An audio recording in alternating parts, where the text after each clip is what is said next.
Good morning students. आइए इस part में अब हम average speed and speed with direction, जिसको वेलोसिटी कहते हैं, एंड एक्सेलरेशन के कंसेप्ट समझते हैं।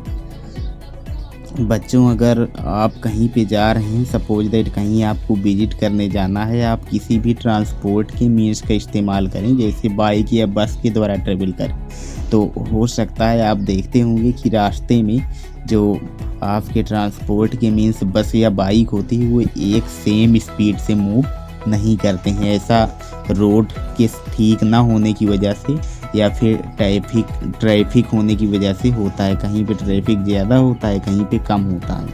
ऐसे केस में जहाँ पे आप पहुँच रहे हैं, अपने जहाँ पे जो डिटरमाइंड प्लेस है वहाँ पहुँचने के बाद अगर कोई आपसे पूछता है कि आप किस स्पीड से आपका जो व्हीकल है वो मूव कर रहा था, तो ऐसे केस में आप एक फिक्स्ड स्पीड उसकी नहीं बता सकते, क्योंकि आपका जो व्हीकल है उसने कई सारी स्पीड बदली थी रास्ते में। बट इस प्रॉब्लम को सुलझाने के लिए इसमें फिजिक्स में एक नया टर्म है। आप ऐसे केस में पूरे ट्रिप के लिए आप एक स्पीड बता सकते हैं, और वो स्पीड ना सबसे हाईएस्ट वाली होगी ना सबसे लोवेस्ट वाली होगी, बल्कि जितने टाइम भी वो व्हीकल आपका स्पीड वेरी किया होगा, बदला होगा, उस सब का एवरेज होगी। उस स्पीड को एवरेज स्पीड कहते हैं, जो कि पूरे एक कंप्लीट जर्नी के लिए होती है, और उसी के द्वारा एक आइडिया लगा लिया जाता है आपके जर्नी के लिए। जो एवरेज स्पीड होती है ये होती है कि ऑब्जेक्ट ने जितनी डिस्टेंस जर्नी में कवर की है वो पूरी डिस्टेंस अपॉन टोटल टाइम जो कि जर्नी में इलैप्स हुआ है, जो टोटल टाइम लगा हुआ है। आप ये फार्मूला देख सकते हैं, average speed is equal to total distance travelled upon total time taken. आइए एक एग्जाम्पल को समझने का प्रयास करते हैं कि सपोज दैट एक कार है जो कि 2 आवर में 100 किलोमीटर डिस्टेंस ट्रेवल करती है, तो इसकी जो एवरेज स्पीड हुई वो हुई 50 किलोमीटर पर आवर। आप जानते हैं speed is equal to distance upon time 100/2, that is 50 kilometre per hour. और हो सकता है, देखिए ये वही चीज़ है कि ऑल टाइम हमेशा कार की जो स्पीड है वो 50 किलोमीटर पर आवर किसी भी जर्नी या ट्रिप में रहना इम्पॉसिबल है, ऐसा नहीं रहा होगा। कभी कार स्लो या कभी फास्ट मूव करी होगी। तो इस केस में अगर हम एवरेज स्पीड बताएं तो वो 50 किलोमीटर वो पूरी जर्नी के लिए, इंटायर जर्नी के लिए एक रफ आइडिया हो जाता है। आप ये एग्जाम्पल नंबर 8 इसको समझ सकते हैं। देखिए इसमें फार्मूला यूज हुआ है। ऑब्जेक्ट की जो जर्नी है वो 2 सेगमेंट में हो रही, 16 मीटर के 2 पार्ट में ऑब्जेक्ट डिस्टेंस कवर कर रहा है, और फिर एवरेज स्पीड के लिए फार्मूला यूज करके उसको कैलकुलेट कर लिया गया।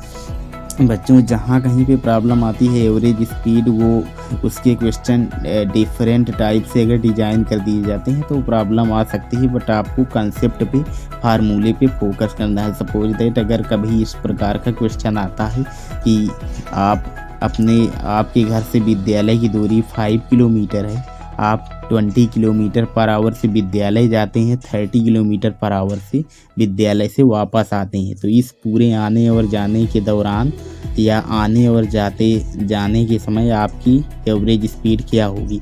तो यहाँ पे बच्चों देखिए आपको टाइम नहीं दिया गया है, टाइम के बारे में कोई बात नहीं की गई। 5 किलोमीटर डिस्टेंस है, आपको सीधे फार्मूले पे रखना है।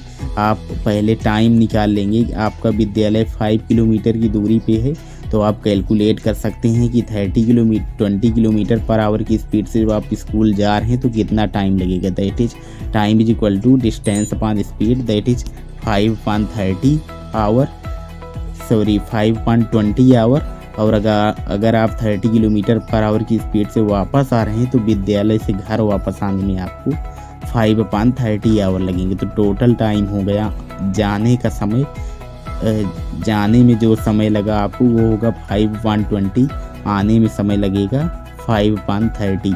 अब अगर एवरेज स्पीड की बात हो तो टोटल डिस्टेंस आपको पता है 5 किलोमीटर आना और 5 किलोमीटर जाना, 10 हुआ।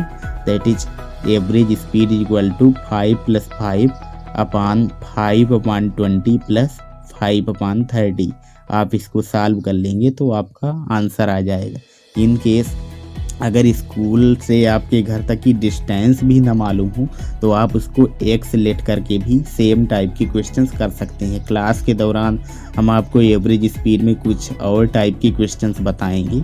ये कंसेप्ट अगर आप अपने माइंड में दिमाग में रखेंगे एवरेज स्पीड का जो फार्मूला इसका, तो बहुत ही आसान होगा। Speed with direction new concept की ओर चलते हैं। देखिए बच्चों, अगर कहीं पे ऑब्जेक्ट की स्पीड को ज़्यादा कम्प्रिहेंसिव वे में, ज़्यादा सही तरीके से एक्सप्रेस करना है तो स्पीड की जगह एक नया टर्म वेलोसिटी यूज होता है, जिसमें स्पीड और जिस डायरेक्शन में ऑब्जेक्ट मोशन कर रहा है उसके मोशन की डायरेक्शन दोनों को एक साथ एक्सप्लेन कर देता है। ये स्पीड के बहुत ही सिमिलर है, लेकिन इसको एक नया नाम वेलोसिटी दिया गया है। स्पीड को जब स्पीड डायरेक्शन के साथ होती है, यानी उसमें डायरेक्शन भी फिक्स कर दी जाती है, तो वो स्पीड न कहला करके बल्कि वो वेलोसिटी हो जाती है। और अगर किसी जर्नी या ट्रिप में अगर कोई ऑब्जेक्ट अपनी वेलोसिटी को चेंज कर रहा है, 2 बार चेंज कर रहा है, तो average velocity initial velocity plus final velocity upon 2 करके आप निकाल सकते हैं। हम आपको इस वेलोसिटी के बारे में क्लास के दौरान कुछ और एक्स्ट्रा इन्फॉर्मेशन देंगे। ये शॉर्ट वीडियो में आप टेक्स्ट को पढ़ करके समझ सकते हैं। बच्चों, जो इम्पॉर्टेंट कंसेप्ट आता है वो होता है change, rate of change of velocity, जिसको कि एक्सेलरेशन कहते हैं। जब आप बाइक पे होते हैं उसमें एक जानते हैं कि एक्सेलरेटर लगा होता है जो आपकी स्पीड को बढ़ा देता है, या यूं कहें कि वो आपके बाइक की वेलोसिटी को बढ़ा देता है।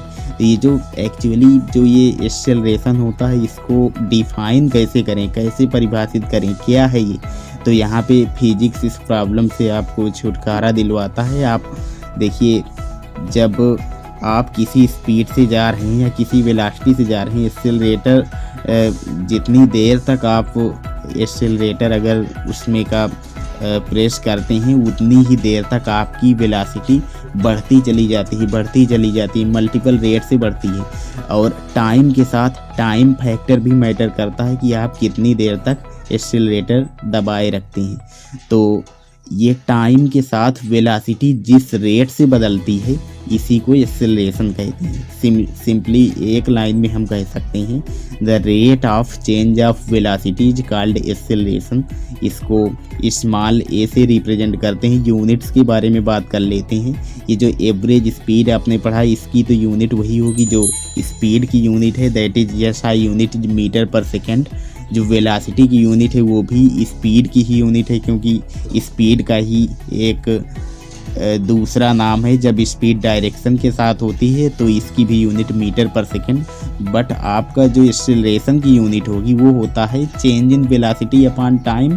तो चेंज इन वेलोसिटी हमेशा मीटर पर सेकेंड में होगी SI यूनिट में, SI यूनिट के केस में, और टाइम आपका सेकेंड में होगा। तो यूनिट होगी metre per second upon second.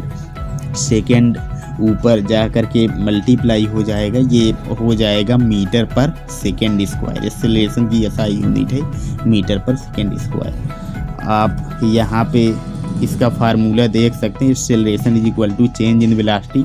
अगर कोई ऑब्जेक्ट इनिशियल मतलब शुरुआत करता है u मीटर पर सेकेंड से, कुछ देर बाद क्योंकि वो एक्सेलरेटर लेता है तो उसकी वेलोसिटी बढ़ करके v हो जाती है। तो यहाँ पे जो एक्सेलरेशन होगा और इस स्पीड को परिवर्तित होने में या बदले जाने में अगर t सेकेंड का टाइम लगा है तो आपका एक्सेलरेशन होगा, acceleration is equal to final velocity. Final velocity आपकी v हो गई है माइनस इनिशियल वेलोसिटी जो आपका पहले की वेलोसिटी थी जब आपने स्टार्ट किया था वो u थी, अपान इसमें वेलोसिटी को चेंज करने में लगने वाला टाइम दैट इज t। सो acceleration is equal to v minus u upon t। That's it. Thank you. Next video में हम आपको बताएंगे ग्राफिकल रिप्रेजेंटेशन ऑफ मोशन।